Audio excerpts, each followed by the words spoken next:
2026 एक नया साल, एक नई शुरुआत। लेकिन सच बताइए दोस्तों, क्या आपके मन में कहीं ना कहीं एक छोटा सा डर नहीं है? मेरी जॉब का क्या होगा? मेरे परिवार का क्या होगा? क्या मैं सफल हो पाऊंगा? ये सवाल कल क्या होगा, हम सबको डराता है। लेकिन दोस्तों, ये डर सिर्फ आपको या मुझे नहीं है।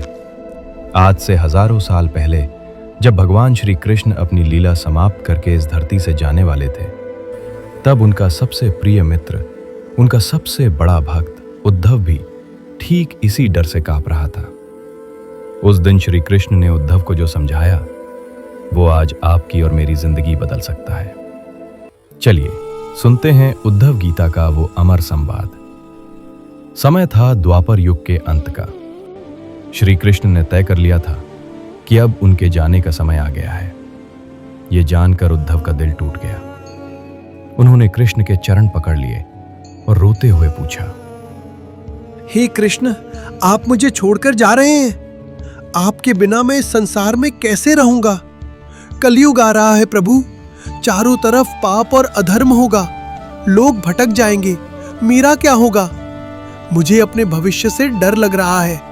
उद्धव की दशा ठीक वैसी थी जैसी आज हमारी है, भविष्य की अनिश्चितता से घबराया हुआ मन। तब श्री कृष्ण ने उन्हें उद्धव गीता का ज्ञान दिया। उन्होंने उद्धव की आंखों में देखा और कहा, उद्धव, तुम व्यर्थ ही शोक कर रहे हो।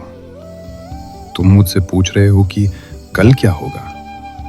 तो सुनो, यह संसार एक नदी की तरह है जो निरंतर बह रही है। यहां जो भी संयोग हुआ है उसका वियोग निश्चित है।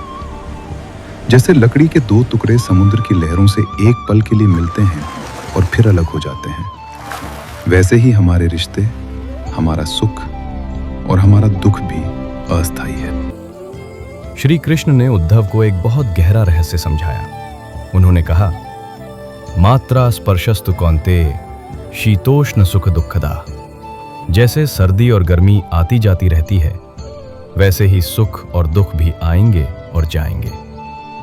कृष्ण कहते हैं, उद्धव, जो व्यक्ति ये समझ लेता है कि बदलाव ही संसार का नियम है, उसे भविष्य कभी डरा नहीं सकता।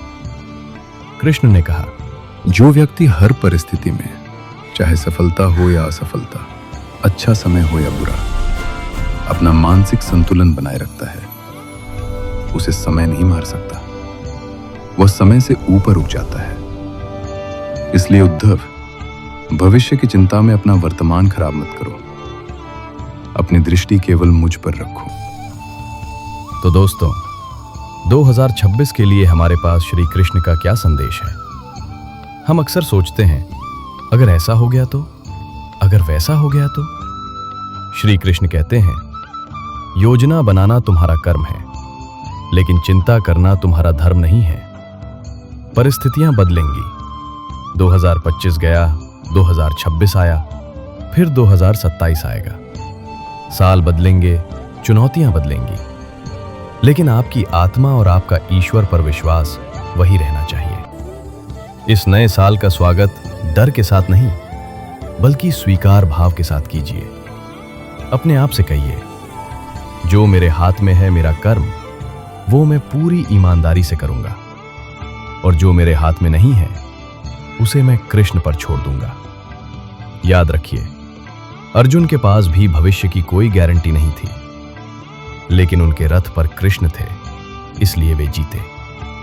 अगर आप भी अपने जीवन के रथ की डोर श्री कृष्ण के हाथों में सौंप देंगे, तो 2026 में चाहे जो भी हो, आपकी जीत निश्चित है। अब मेरा आपसे एक सवाल है, अगर आपको आज ये पता चल जाए कि स्वयं श्री कृष्ण आपके साथ खड़े हैं, आपका हाथ थामे हुए, तो क्या आप अब भी 2026 से डरेंगे? अगर आपका जवाब नहीं है, तो कमेंट्स में पूरे विश्वास के साथ लिखें, जय श्री कृष्ण, और अपनी हाजिरी लगाएं। ऐसी ही और प्रेरणादायक कहानियों के लिए माइंड लिफ्ट जर्नी को सब्सक्राइब करें। मिलते हैं अगले वीडियो में। राधे राधे।